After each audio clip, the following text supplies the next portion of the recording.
Welcome to another conversation with Joe Reagan. And Joe, you know what? I think those people down in Texas have got a screw loose. What's this redistricting in the middle of the period when they're not supposed to be redistricting? It's supposed to be every 10 years and it's not the census. What's going on here? It is a openly just disgusting play of, you know what? No, it is an open acknowledgement that the Republican Party is so despised right now that they can't possibly win an election unless they manipulate the vote. And we've seen this, right? So when you go back to the original intent behind how we structured the Voting Rights Act, different in those different components, right? This was the whole idea, was that we wanted to make sure that the Department of Justice had an ability to check to make sure that states, specifically states with a history of slavery and racism, were not redistricting in a way that would underrepresent different components of the district. Now, the challenge is that you do see this. Both parties are guilty of gerrymandering. Both parties are very guilty of it. Really?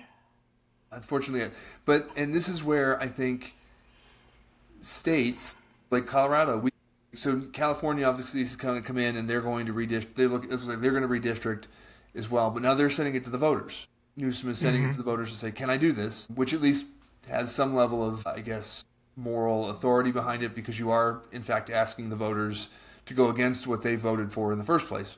Which is, in Colorado, we've got a similar situation where as voters came forward and said we want an independent redistricting commission, so that the politicians don't get to choose, the people they represent. The people get to choose, how we're gonna be represented.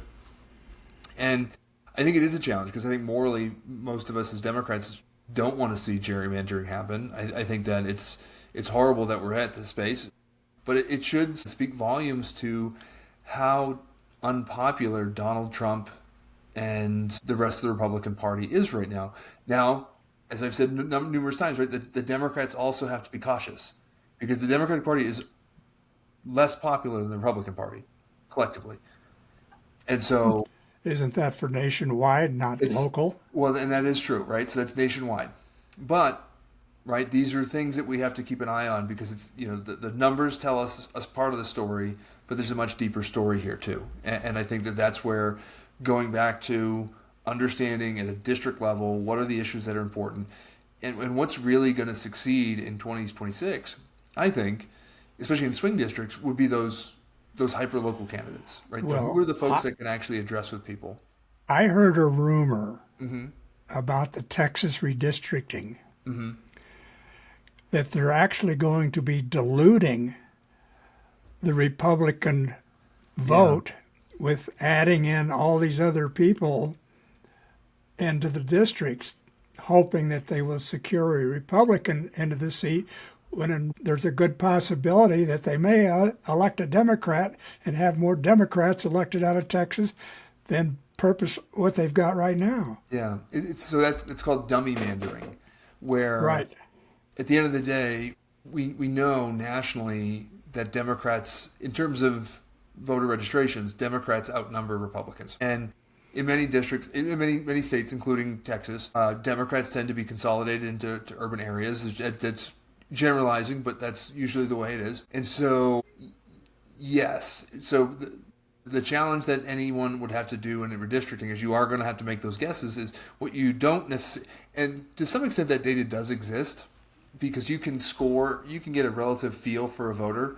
So you can get like a voter score, and you could see if there's certain neighborhoods that might be stronger Democrat versus weaker Democrat, or in this case, stronger Republican versus weaker Republicans, because you don't want to put the weaker Republicans into a district, because if you're putting weak Republicans into a Democratic district, then those are the swing voters that could in fact swing that way. So it is gonna, if they could, based on the numbers, they could mess it up. But again, and this is where the hyper-local piece comes into play, right? The strategy that the local parties have to be pursuing is, who are the real community leaders in these areas that can have credibility beyond the party. Because I think At this point, both parties have lost a tremendous amount of credibility, and people don't want to see that. And so I think that in those cases, right, because California could do the same thing. Now, California does have more registered Democrats than they do Republicans, so a little bit of a less, and I don't know what the numbers in Texas are exactly, but a little bit of a less threat there for California message, but they could do the same thing. Voters could get really upset. And voters should be we all should be very upset this is happening. And so how does that reflect the ballot box for whichever party you are? Does it backfire in both California and Texas? I don't know. But it complicates the choices of how do you run in these districts now and what are the sorts of candidates that you're looking for.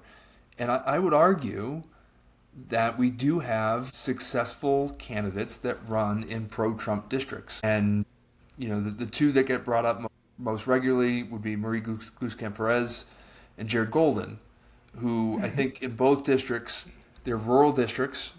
Jared's in Maine, Maria's in rural Washington, and both are known for being really focused on local issues to the detriment of the Democratic Party. They vote against the Democratic Party fairly regularly. And so where you see Jeff Crank votes 100% in line with the Republican Party, Golden and Perez, they're it's 80, 85% maybe, somewhere around. Don't quote me on those numbers, but it's enough that they're able to maintain that independence. So when they go back to their districts, they say, I'm not a rubber stamp. Right. I'm voting on these issues that are going to benefit and Marie had a great, took a lot of heat because she voted against the student loan forgiveness. And she said, listen, in my district, not a lot of college degrees. So this isn't going to benefit my district. It's costing my district, and I'm not going to vote for it. And obviously took a lot of heat from Democrats. But then you know what happened in November? She won. and this is where I think this is the hard part of the Democratic Party is where there is a lot of infighting as to where do we want people to be. But at the same time, a positive side of that is there's a lot more space for diversity of thought in the Democratic Party. But that means we have to also look at candidates and say, within that diversity, what's winning? Because yes, getting a Democratic majority allows us to define things like what's on the agenda. It allows us to do those sorts of things. But if you have those members that are not going to be rubber stamps, then you might not get your entirety of the agenda. And that has to be something that you can accept. Another question that I get asked a lot too is, okay, so Republicans are running amok. That what they're doing is deeply unpopular. And what are Democrats doing about it? Or what can they do about it? And I think that if you look internally what's happening on the Republican side, those swing district Republicans that brought the majority to the Republican Party are saying, hey, this is not popular. We're gonna lose our seats, right? All you MAGA crazies, you're in safe districts that your biggest threat is a primary. But our threat is we're gonna lose.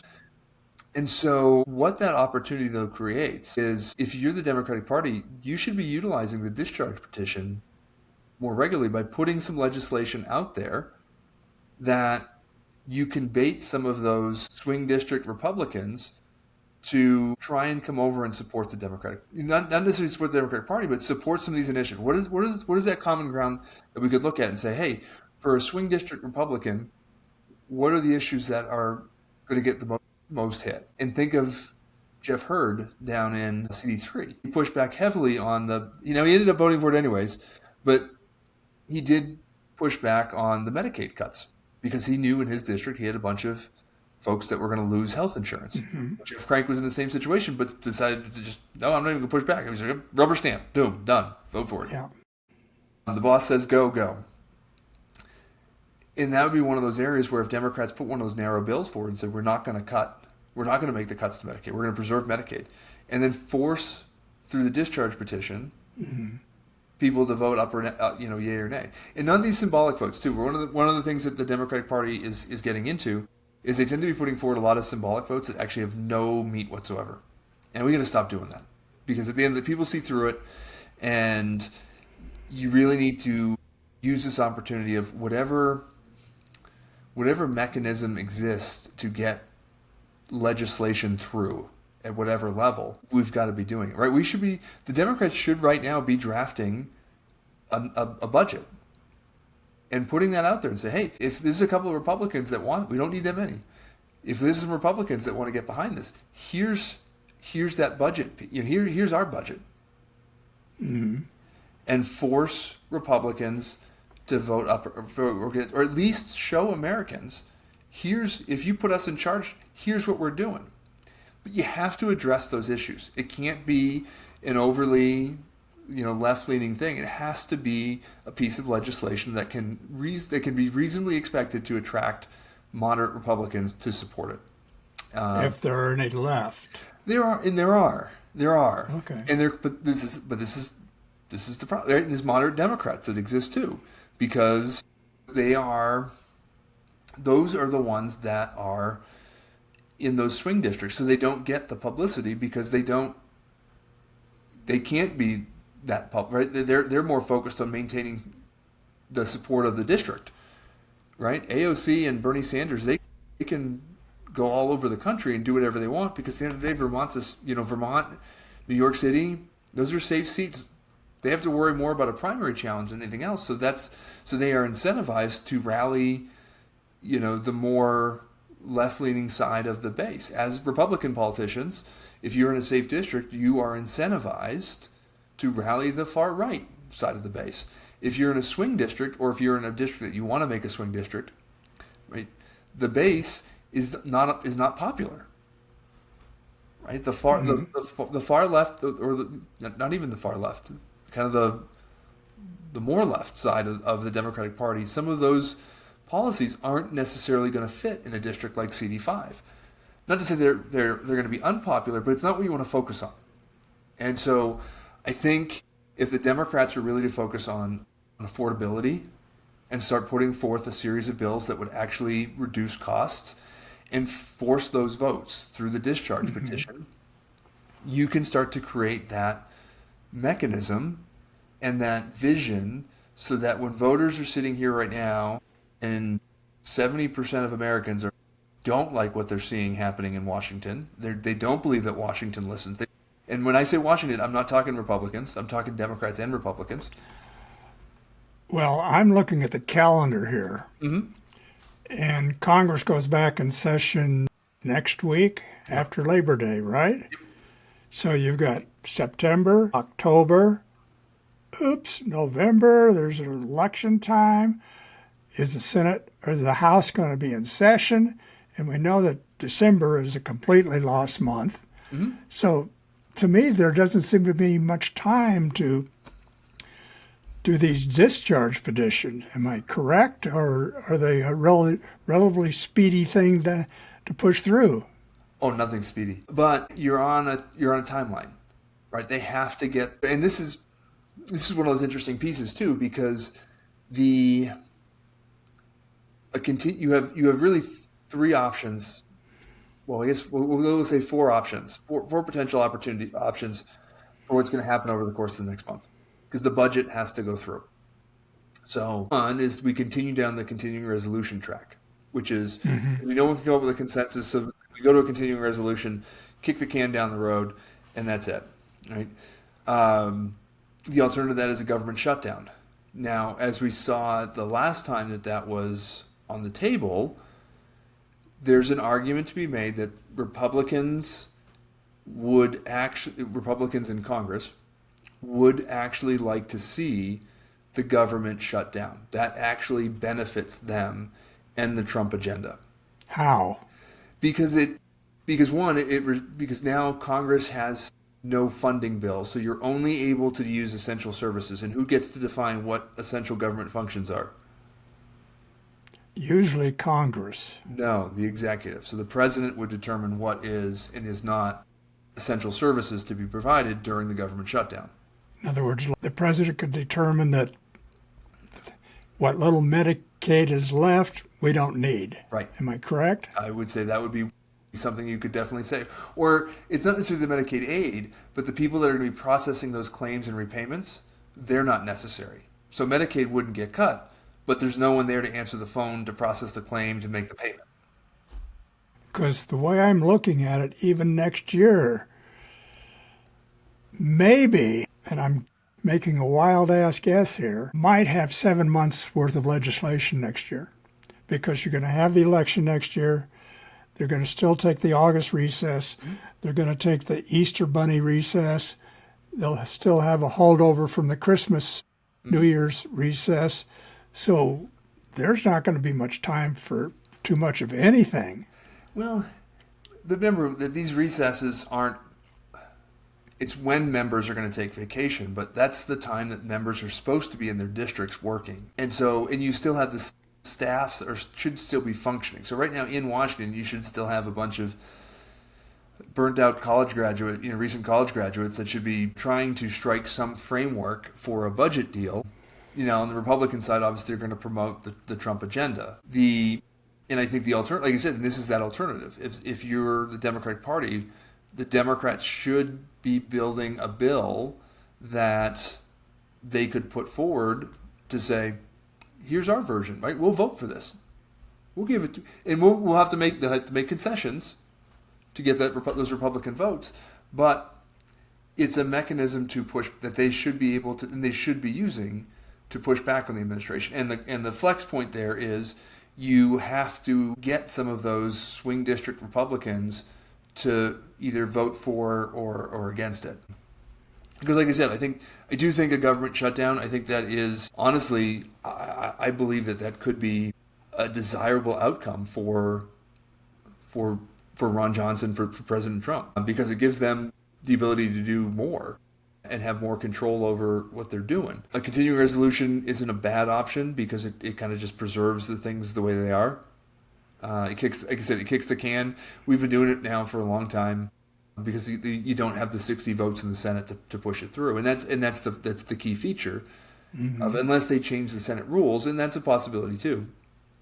Then you need the 60 votes in the Senate. So where do you get those votes for? And quite frankly, under almost any circumstance, it's very hard to get 60 votes one way or the other. If you're the Democrats, I think you could maybe attract some, but I would have to go back now and now that I'm speaking it out loud, it's like, okay, well, who are the 10 Republican senators that you could get on board with this? What does that look like? Susan Collins.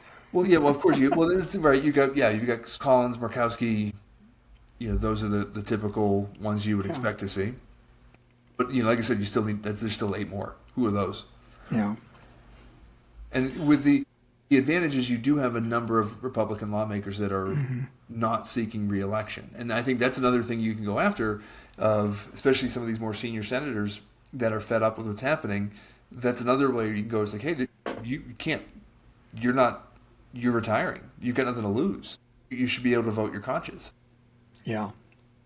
And I think, and again, if you're the Democrats, that's part of that strong messaging campaign, is saying, hey, if you're a Republican and you're fed up and you really want to leave your mark on history, right? You can have your Liz Cheney moment without a Liz Cheney moment of standing up against Donald Trump to do what is right for the country over what is right for your party. Mm-hmm.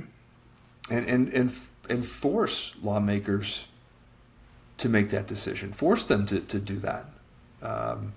Because that is the sentiment, at least I'm hearing when I'm out and about. And just before we got on this call, I talked to 24 independent voters in our district.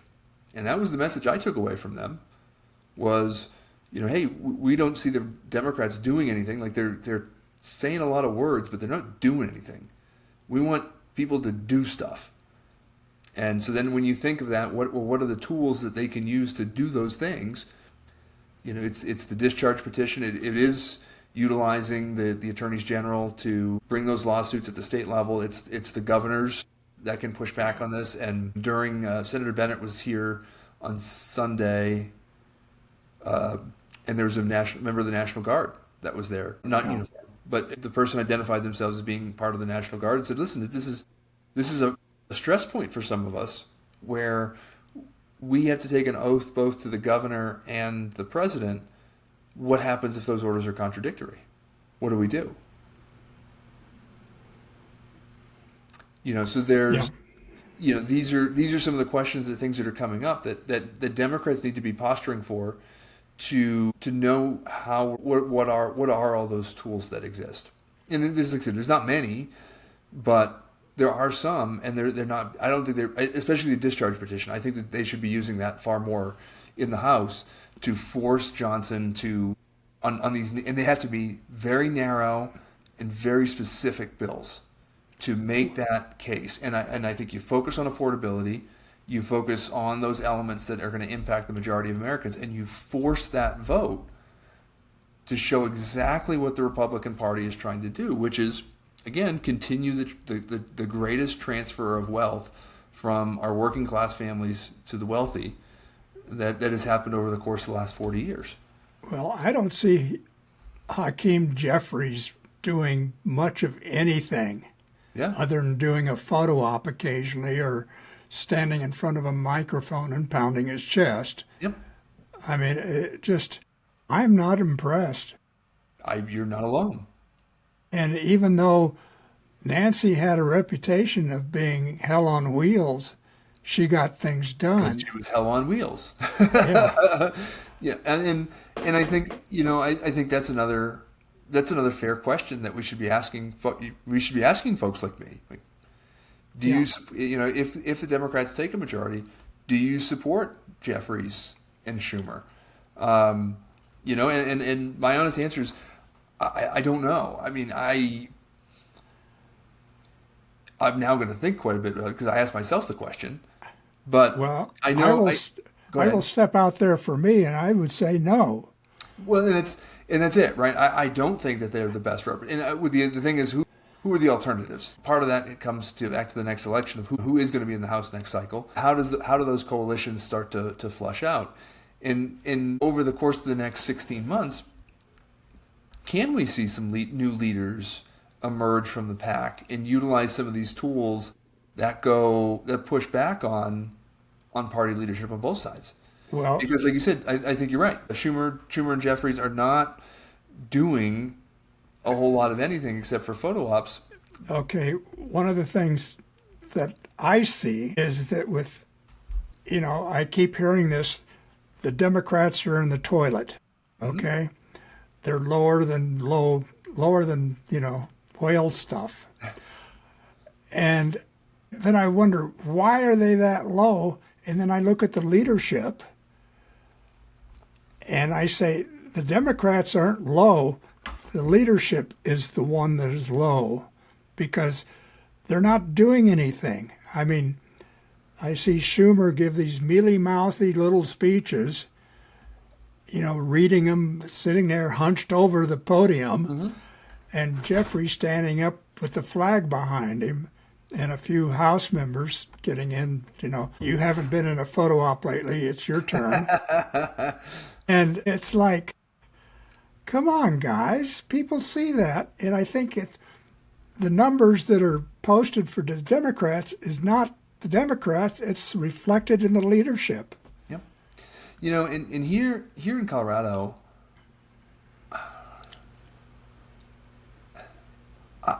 and I think I've said this before, that I would have always categorized myself as someone that's for term limits, because I don't believe, and that comes from the sincere belief that politics should not be a career choice, right? We should be, politicians should be coming and going regularly. We need new ideas.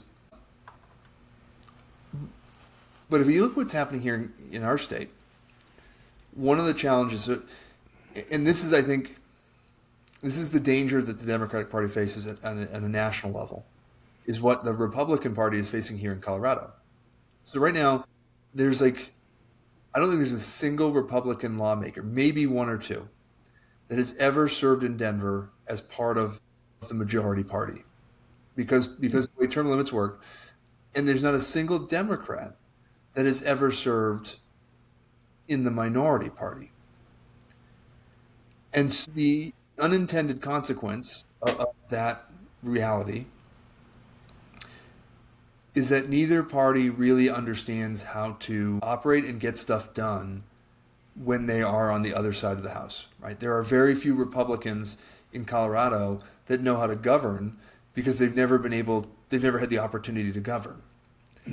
There's very few Democrats that understand how to compromise because they've never really been forced to compromise. Now, there's exceptions to that, right? That's an overgeneralization. But that skill set of how, when we say we want people to work across the aisle, what does it actually mean? How does that look like in practice?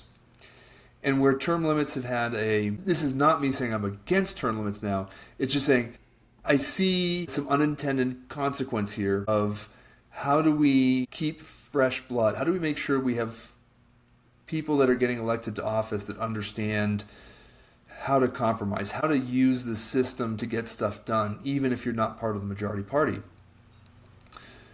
And that how do we build those skill sets back up? Because I think that's where the Democrats at the national level could have a lot more power, is if they were more effective at utilizing the tools that were built into the system for the minority party to push back on what we're seeing today. I think there's just too much tribalism on both sides. Oh, certainly. I mean, when Reagan was president, he and Tip O'Neill, who was Speaker of the House, Democrat, would sit down and have a drink together. Yep. I don't see that happening in the last umpity squat years. The it's either the Four Country Caucus or I think it's not Unite America. There's two or three of these bipartisan groups that have a caucus in Congress. That one of the requirements was that you have to socialize with someone of the opposite party at least once a week. And that was a condition of joining the caucus. You had to agree to have social time with someone of the opposing party. And it was that Reagan O'Neill model that they were going after. Was saying, listen, like, yes, we can have policy disagreements, but we have to see each other as peers, not competitors. And we're here to get stuff done, not just fight against each other. Yeah. So those are, I guess, and I think that's the frustration that the American people are seeing, is that they want, they're fed up with the partisanship, and they want to see people working for them, regardless of what it is, right? If you don't come back and just say, well, my party's in the minority, so I can't do anything for our district. Well, that's not why they sent you there. Well, that doesn't mean you have to hide either. Exactly. Of course. Right. I mean, both Lamborn, Crank's predecessor, hid. I mean, if he held a town hall meeting, it was down at Fountain at the police department on a Wednesday afternoon at 1:30. And I walked in on the meeting and sat there, and there were like 7 people that attended this thing. And Lamborn was up there pontificating about something. And of the 7 people, 4 were his staff. Which, by the way, is a great segue for me to highlight the fact that on September the 13th, I will be hosting a town hall. Well, actually, Dr. Deidre Duncan from Fountain City Council will be hosting a town hall alongside me.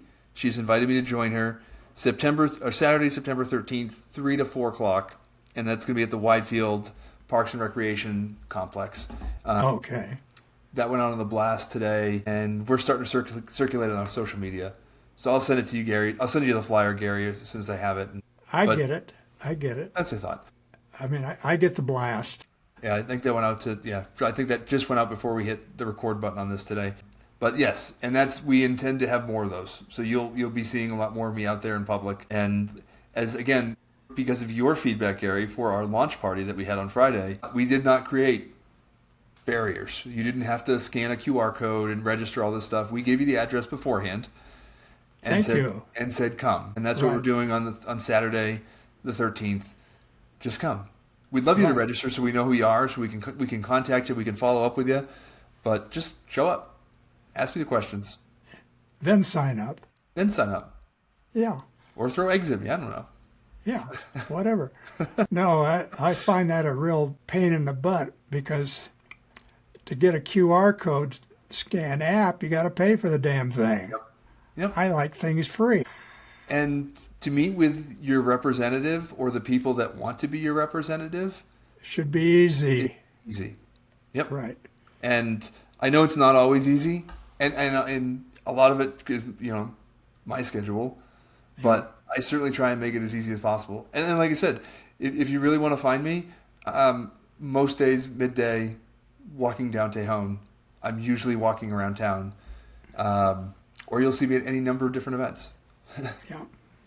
Grab me, ask me. I love Okay. talking to people, except you. Well, talking about segues, I think we can segue off right now because you got any last words before I say we're done for the day? I think we've said enough. I think that, as always, I enjoy our conversations. I hope people find them insightful. And I think, and I think I've said this before too, but we often talk to candidates and ask them about issues. And I think we should be asking them more about decision making, right? Mm-hmm. The issues, it's important to understand issues. It's better to understand how are folks like me going to make decisions? Who are the folks that we surround ourselves with when we are making important decisions? Because that's really what happens is when people are surrounding themselves with the wrong folks, with special interest groups. Mm-hmm. That's where things go awry. And I think that's the question that we should be asking people: of how do you keep your decision making based on what is actually happening in the district? And it does. It starts with meeting people where they're at, being accessible. Okay. Thank you, Joe, for another interesting conversation with Joe Reagan. And stay tuned because we'll have him coming down the pike till November of 26. Folks, we're here to stay.